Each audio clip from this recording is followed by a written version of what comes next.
everybody. Welcome back to my channel. This is July's morning TNC. So I'm going to go over decks that I'm working with, decks that I brought in, crystals, tools, sometimes a few books, different things like that.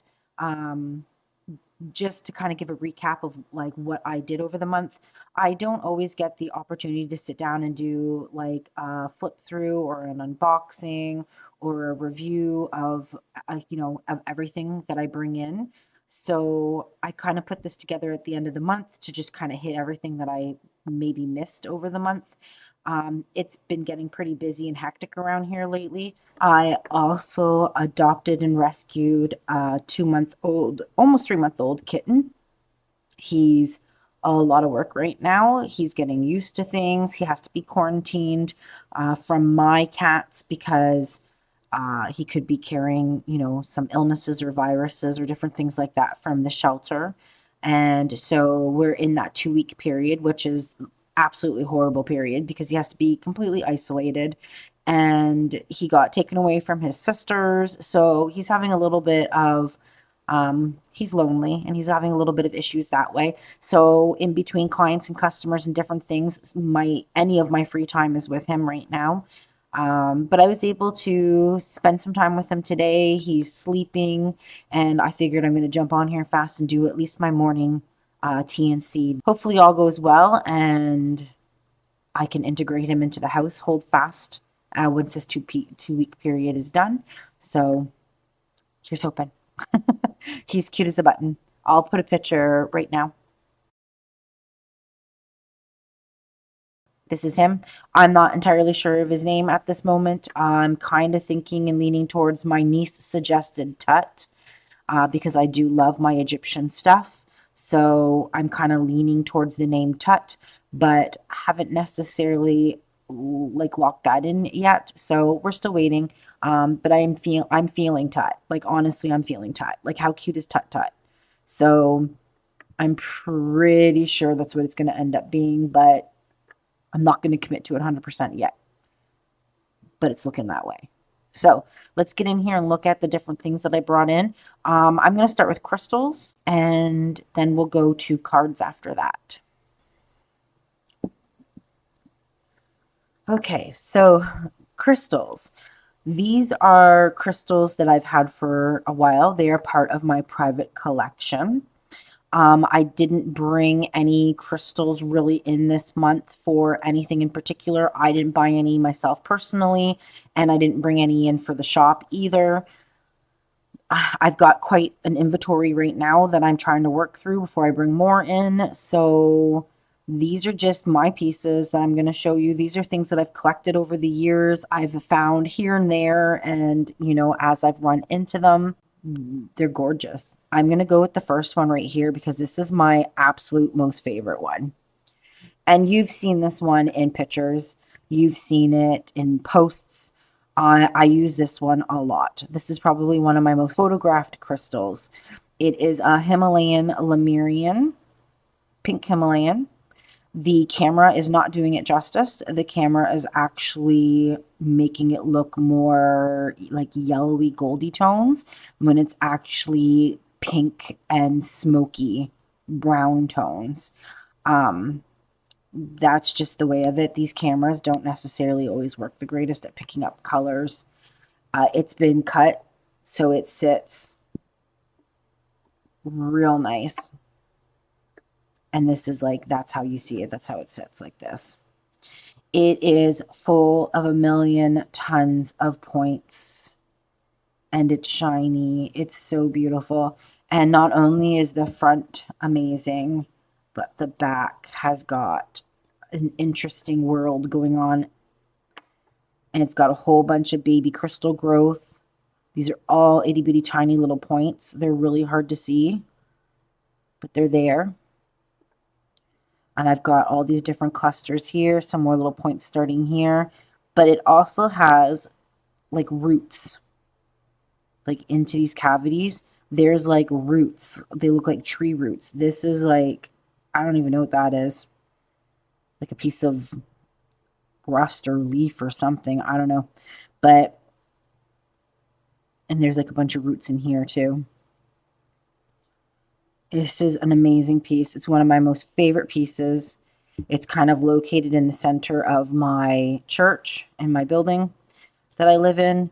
And it just, I don't know, I look at it every day and it's so beautiful. And like I said, you see this in a lot of my photos and stuff because it's just a phenomenal, high energy, gorgeous piece. And it just sits nice so many different ways. So there, we'll put that right there.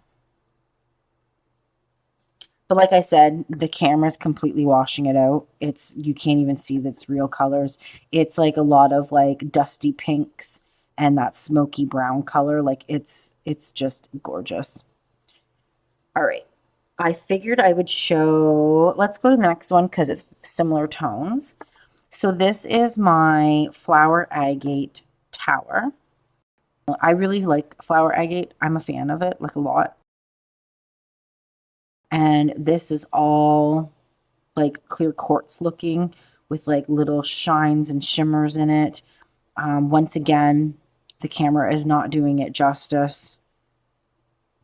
It's got sparkly caves. It's got this weird like dark cave going on in here, which is kind of similar to what we just saw on the back of that. So I'm not really sure. And like the camera's not even picking up like its detail. Like it's just phenomenal. It's such a gorgeous piece. It's got sparkles and druzy happening. Yeah, so this is my flower agate piece for right now. I absolutely love it. I think it's so gorgeous. It's pretty tall, stands good, nice and straight, like a little wobbly, but they're always a little wobbly. But I mean, it's only wobbly if you like push it. If it just sits like this, it's solid. Its tip's been chipped a little bit, but what you have to remember too is like stones like this where there's a lot of druzy and different things happening, they can cut it and try to shape it, but sometimes it just crumbles, right? Because it's just, there's just so much veining and so much inclusions and different things happening in here that it's sometimes really hard to keep that tip.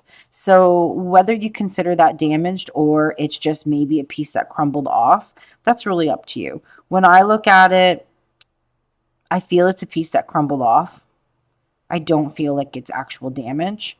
Um, but I mean, it is what it is. And it's still beautiful. It's still gorgeous. You can't even notice it. It's barely noticeable. And to me, like, I don't, something like that, that's something that's minor. That means nothing to me. So, but yeah. I'll move that off to the side now. It's pretty big too. Like honestly, like the size of my hand. And I know that's a really bad judgment because you don't know how big my hands are, but I'm gonna say this is it's a good 4 inch, 4.5 inch tower. Nice and wide though. So it's beautiful. I really like it. And I try to have like the way that I do my crystal collection is I try to have superior, like the best pieces that I can afford and find, and only one of each. Like I don't have 20 pieces of flower agate sitting around. I have one flower agate tower. I have one pink Himalayan Lemurian cluster. I have one, of this or that. The only time that that changes is if it's a specific shape, like these ones that I'm going to show right now. So this is I have an egg collection. And I just put a little bit of grippy under there to stop them from sliding on their little stand. But so this is my lapis lazuli egg. Now, I do have lapis lazuli in a sphere. But I feel because this is an egg shape, this is for very specific, this is for very specific work. This is for very, you know, it's specific, right? It's an egg shape is very specific in crystals and what you use it for, right? So I've got more of like my general, the sphere is just sits out, it's the general, and then this has got a big job when I do use it and call upon it. Um, I love lapis. Lapis is one of those stones where you're either like you love it or it doesn't call to you. It's a very old, advanced stone to work with when it comes to crystal energy, and it definitely doesn't speak to everybody, and that's okay. It happens. When people are, like when people come into my shop and they're like, go straight for the lapis, I'm like, whoa, that's crazy. Because lapis is one of those, like I said, it's a very specific energy and person that it calls to. So this one has a lot of beautiful pyrite in it. I don't know if you guys can see it. It's kind of not picking up the greatest. But there's tons of this other color that's in here is all pyrite. So it's got tons of pyrite happening in it. And it's just beautiful. I really love this egg. And it's big. Like it's a good size. It's not a little egg. So I work with eggs to bring in new beginnings, new ideas, new connections, a bunch of different stuff, right? So it just depends on what I'm trying to achieve, is what I then work on them with, right? So I'll go to my next one. So here's my smallest egg. And once again, I just have a little sticky. It's like those, like, that sticky mat stuff that you put in the drawers. I just cut a shape and I put it into my stance because eggs have a tendency to like wobble around and fall. So I just put that in there and it helps it have a little bit of a grip. So this is my clear quartz egg. It's gorgeous. Um, and like I said, I will use this to manifest new beginnings, new adventures, new creation, to bring new energy into situations, a bunch of different stuff. It is full of rainbows, and of course the camera is not picking any of them up. You can kind of see them here. That's a nice big rainbow right there. Uh, Gorgeous piece. There's another big one right here. I can get lost in this one forever. I really like the feel of it, and I love my eggs. I love my egg shapes, and I've got 3. So, and I don't think I would ever get more. I mean, maybe if like the right egg called to me, right? I'm gonna move my cup out of the way because we're gonna run out of space. Maybe if the right egg spoke to me, right? Possible. Sometimes I say I'm never not going to do something, and yeah, that doesn't happen. And then the last but not least is my latest one. And this is a gorgeous OJ, so ocean jasper egg. It is full of druzy sparkle. You can see it right there. It's got all kinds of little sparkle spots. It's got a little sparkly cave on the bottom of it. See it sparkling? And it's got your greens and your yellows and your pinks and sparkles, and it's just a gorgeous, gorgeous piece. This part right here is so pretty. Look at that.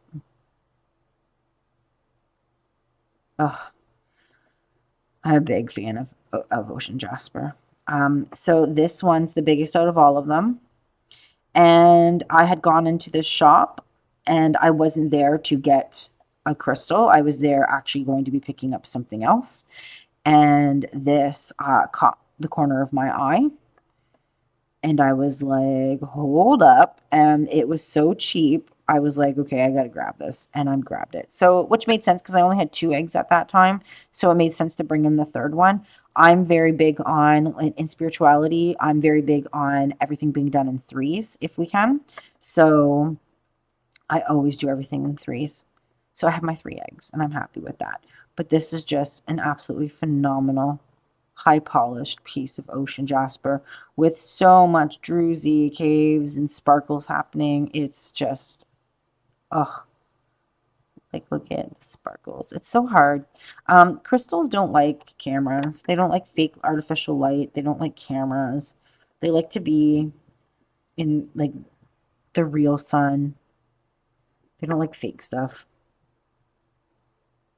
Trying to blame them. I don't like fake stuff either.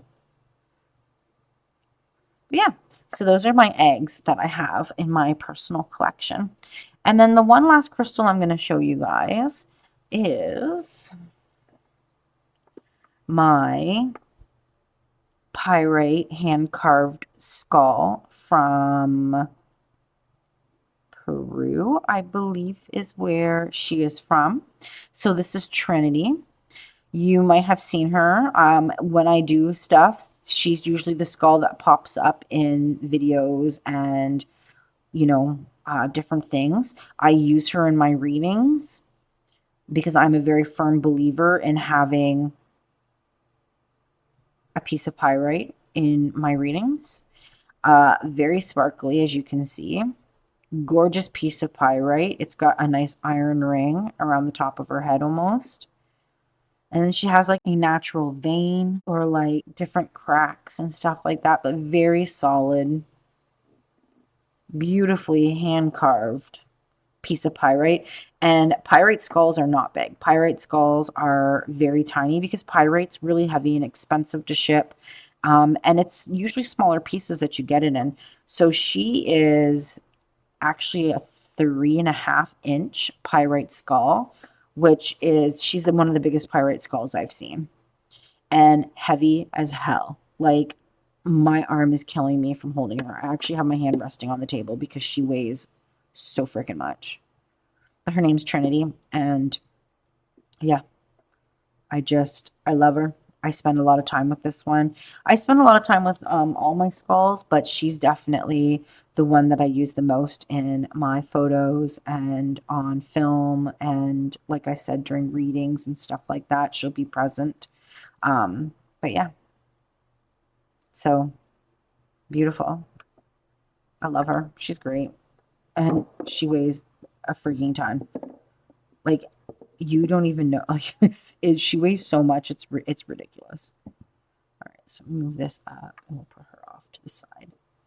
So there. Now I'm decorated and everything looks really nice.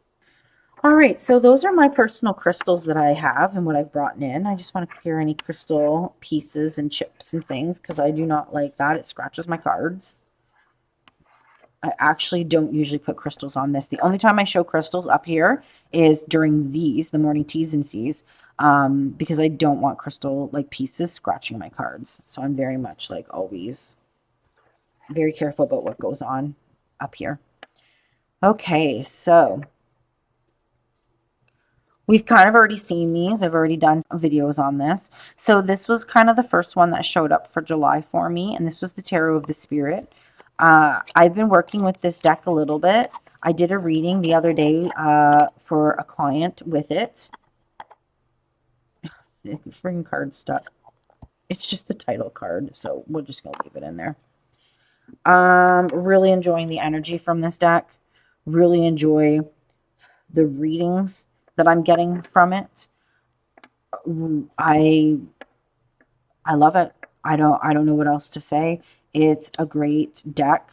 I feel it's a wonderful summer deck because it has so much bright colors and movement, and it's just so bright, and I love it. It's a great deck.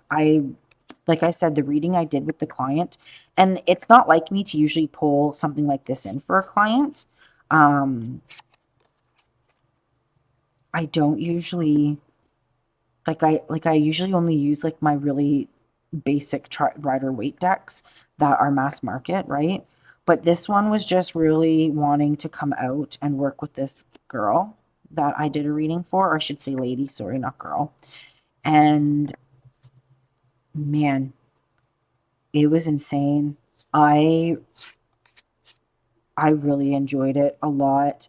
I'm really glad that I got this in and I brought this in, and I'm really enjoying working with it, very much so.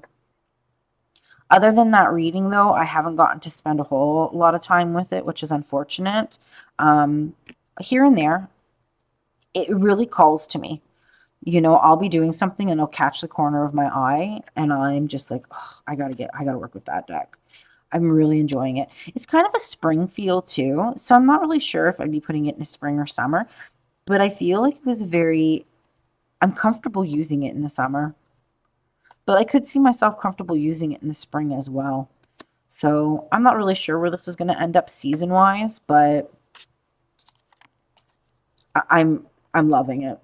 Loving it, loving it, loving it. It's a great one. And I don't know, the geometric shapes really work for me. I like the keywords for the most part. Some of them don't exactly click with me.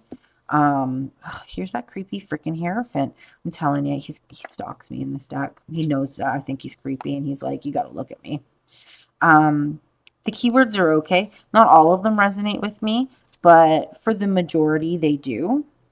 And I like how elemental it is. I feel that it's very, you wouldn't feel it right off the get go, but I feel it's very connected to earth energy. I find it very earthy. I find it very naturey. And I really like working with it at that point. Like if I'm trying to get that energy, right? If I need to have more of an earthly, grounded, um, nature-based energy. But the funny thing is it's very high vibrational. So when I say that it's grounding, it also has no problems reaching up into the higher realms. So I don't know. I'm really liking it. It's a great one. 100% loving it. Okay, so my next deck that showed up, and I'm not going to go through it because I don't want to give this, an adult reading, but it was the Tarot of Forbidden Dreams. You probably saw my video on this.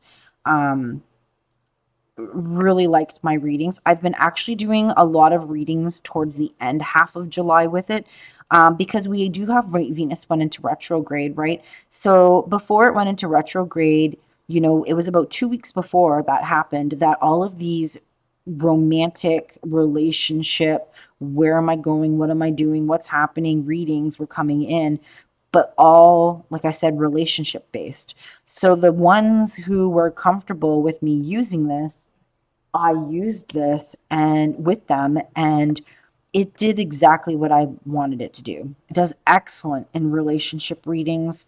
I was just getting a lot of different information from it. And like I said, I always asked the person, explained the deck to them, told them that, it's very sexual, and they were okay with it. And they were mature, they were okay with it. I was okay with it, and it did a remarkable job. So really enjoying my time with this deck too. And doing, like I said, doing a lot of readings with women, mostly women. I think all of them were women, just trying to figure out their next steps in their relationship, right? Where it's headed, where it's going, what's going to happen. So great. It did exactly what I wanted it to do. And I'm going to leave that there because I can't flip through it because I don't want to, like I said, I don't want to give this, you know, an, a warning and an 18 years old rating and blah, blah, blah. All right, so the next one I brought in, and you guys saw the video on this one, is my Primordial Tarot. Uh, really liked it, but I do find it's limited in the way of what I'm going to be using it for. So I think it's very specific for, like I said, ancestral energy, getting in deep into those lines and original causes and roots and different stuff like that. So I feel it's going to be kind of limited in the way that I use it. However, I absolutely love this artwork, and I love it. I'm glad I brought it in. I really, when I use it and I sit down with it, it is a deep diver. It's something you sit with and you spend time with. This isn't just grab it fast and do a quick reading, a quick 3 card pull. This is not what this deck is about at all. This is about sitting down and getting really into the nitty gritty roots of things. And like I said, it has no problems going into, like, going really far back into ancestral energy. It's got a lot of, it's got a lot of information, and it's very, I mean, obviously it's called primordial tarot, but it's very primal. And It's deep. It goes deep. Um, it goes back. Like it takes you back. Like I feel this is not a deck that you would necessarily work with to predict the future. Does it have the ability? Probably, but I feel like the power of this deck um, sits in being able to go into the past and really being able to go into the past. I feel like that's where it's like where its energy is,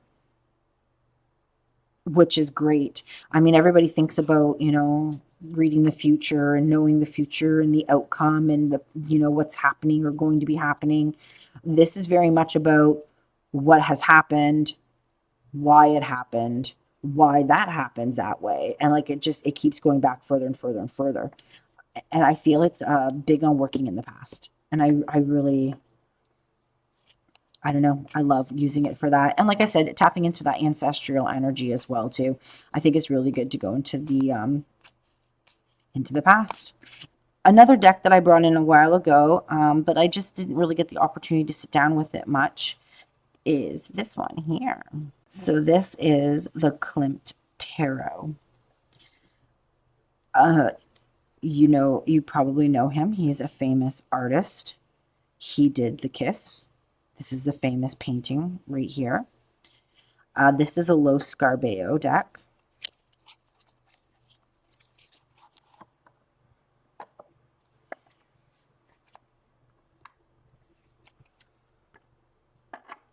I edged mine in black. I feel like this deck needed to be blacked out on its edges. And like I said in my previous videos, I don't put different colors and different textures and things on the outside of my decks. The only time I spend time on edging my decks is if I feel they need to be blacked out, because I think it's going to bring more to the deck. Seeing that there's a lot of dark colors in this deck, the black just really set it off. So here's the backs. And I haven't done a video on this one yet. So I was supposed to, for July, be working with Visions of the Liminal Space and the Kalaka Tarot, but I pulled it out, was kind of working with it, and I just wasn't feeling them this month. I had a really hard time connecting with them. So I ended up working with this one, which was long overdue, and it worked better anyways. This has gold. Sorry, that was probably pretty bright, but it's full of gold gilding. Absolutely gorgeous deck. I mean, just phenomenal artwork. He's an amazing artist. And I know a lot of people are weird about Los Scarbeos because it has like all the different languages on the card. And yeah, it can become kind of annoying, but at the same time, like it really honestly doesn't affect me. And this deck is so freaking gorgeous that it means nothing to me. I thoroughly enjoy working with this deck. This deck is gorgeous on so many levels, and the creators who took his artwork and put them into these and like morphed them into these tarot images, they did such an amazing job, and I love it. I absolutely love this deck. It's great energy. I've been really enjoying my readings with it. Um, and I just love the gold. The gold is done so right, and it accents so perfectly. This deck feels rich. It feels elegant. It feels, there's so many warm tones in it. It's such a warm toned deck. And I think the reason why I pulled this out and was working with it is because I needed that comfort feeling. I needed that connection to root. And because there is so much like warmer tones in this deck, I feel that it did a really good job connecting with my lower chakras. So like my root, sacral, and solar. I feel like it definitely could connect into those very easily. And I needed that this month because it has been a little crazy and chaotic. And I needed that grounding and that foundation and that connection to like my lower chakras to make me feel more secure, safe, good to go kind of deal. And I feel that these colors, like very much solar sacral root energy, 100%. So I find it to be a very comforting deck, which you wouldn't necessarily think that it is, but I love it. I've absolutely loved it. If they redid this, everything about it kept the exact same, other than, the multiple language titles, and, you know, kept the gilding and everything and maybe thickened up the cardstock a little bit, I would be so in love with it. I mean, I'm already in love with it. I don't really care. And the cardstock is your typical low Scarveo. So I mean, honestly, it's flexible. It's easy to shuffle, riffle, anything that you want to do with it, right? So I mean, it's not that big of a deal. It holds well. It's not bowing. It's not. There's nothing like it's not. Like all the other ones where they're tippy from side to side. It's not happening in it. Um. Yeah. Loving it, loving my time with it. I sit down with this deck every morning and every night, and phenomenal. There's nudity in it. Like,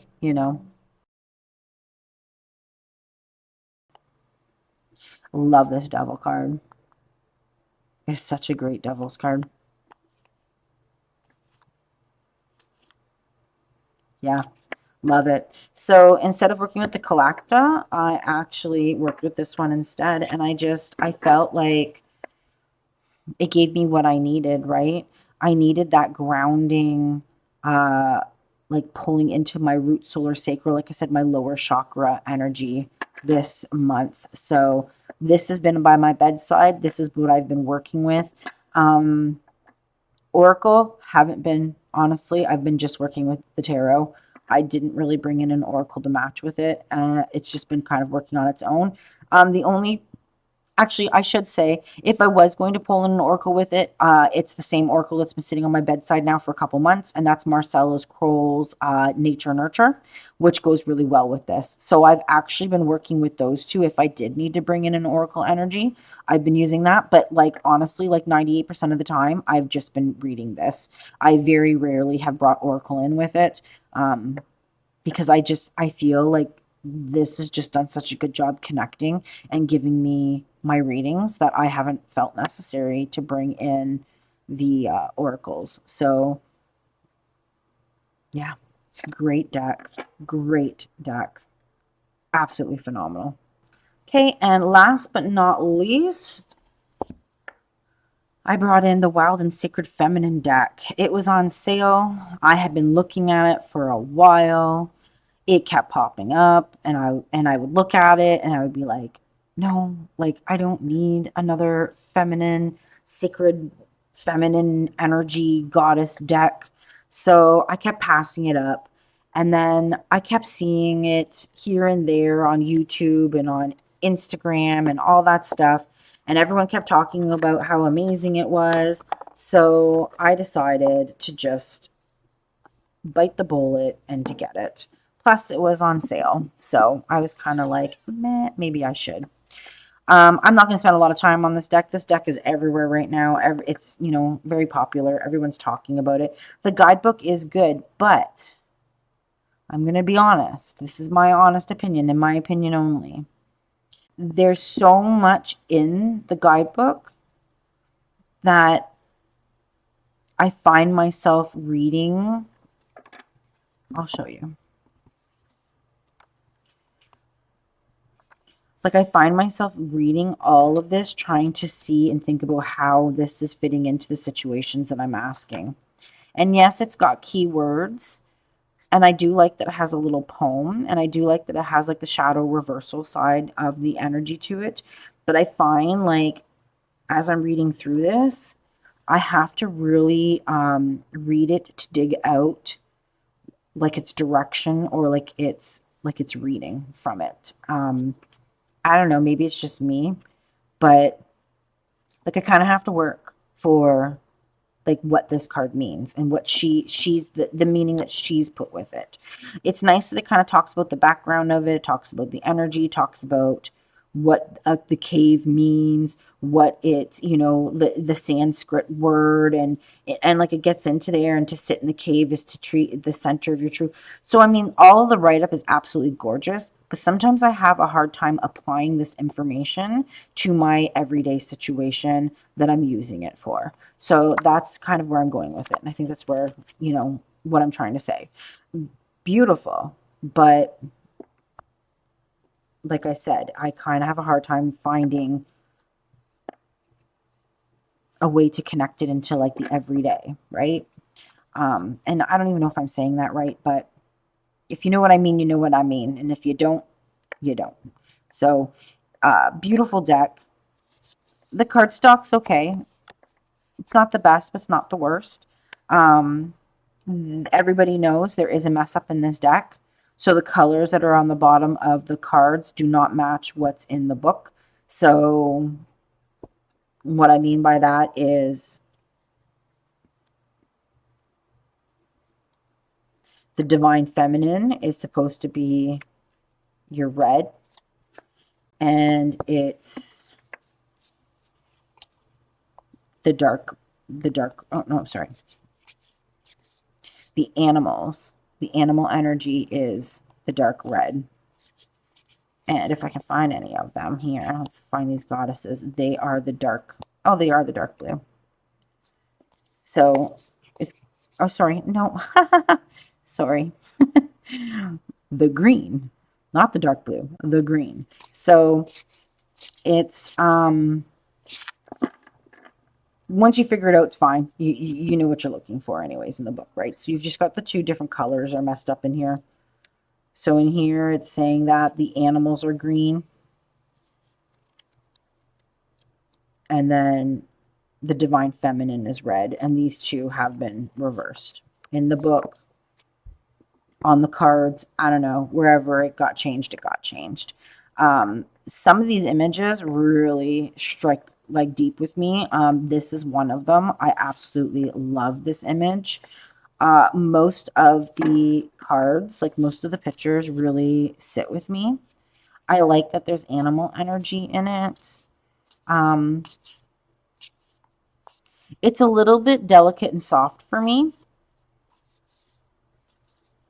And what I mean by that is I like more like in your face energy, more direct, blunt energy, where I find this is very delicate and kind of dances around the situation and slowly delivers it. But I do like it. I think this is a great Kalima card, like so much. The images are great. I feel it. This, like, obviously the cover, this card's amazing. I do like it. And like I said, I've been pulling cards with it. Just one card a night, just kind of looking at them, reading about them. This was my card for last night. Revolutionary. So I kind of just, I don't know, been trying to learn it. It hasn't been here that long. It's only been here a few, I think only been here about 2 weeks. So I'm feeling it out, learning it, spending a little bit of time with it, trying to see how it's going to fit into my system and what I'm going to do with it. But I do like it. I do think it was worth the money. I do think it was a great purchase. So yeah, that's the Wild and Sacred Feminine.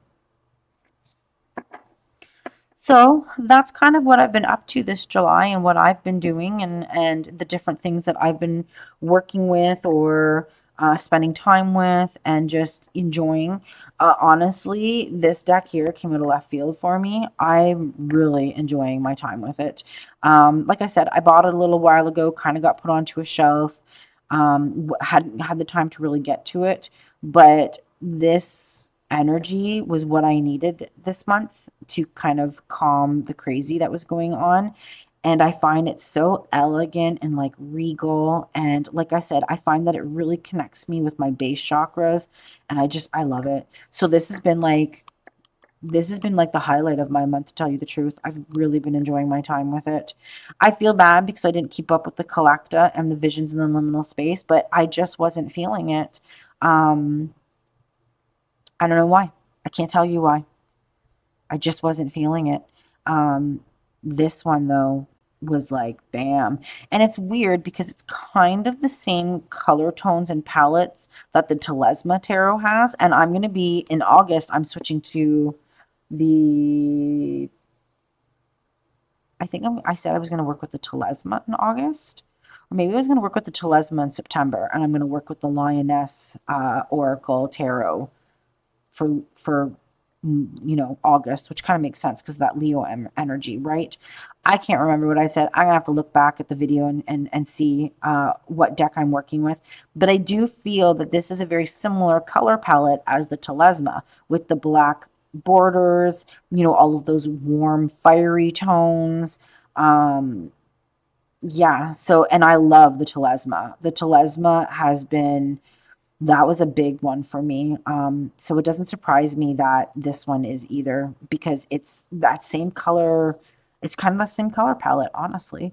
I absolutely love the Telesma, and I can't wait to work with it again. It's like I keep thinking about it, and I'm like, oh, is it time to work with the Telesma yet? Because I freaking love the Telesma.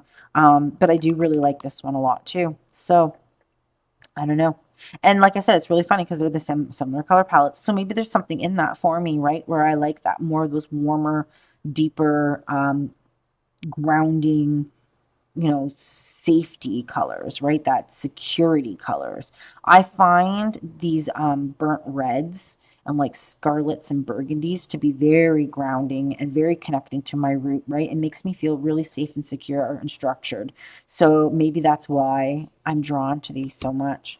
So thanks for watching and joining in. This was July's morning T&C. Now I've got nasty storms are coming in and my power is probably going to go out. So I'm going to finish this video right here. Hopefully you've enjoyed it. If you did, thumbs up, subscribe, all that awesome stuff. And like I always say, I'll see you guys on the next one. Bye, and thank you for watching.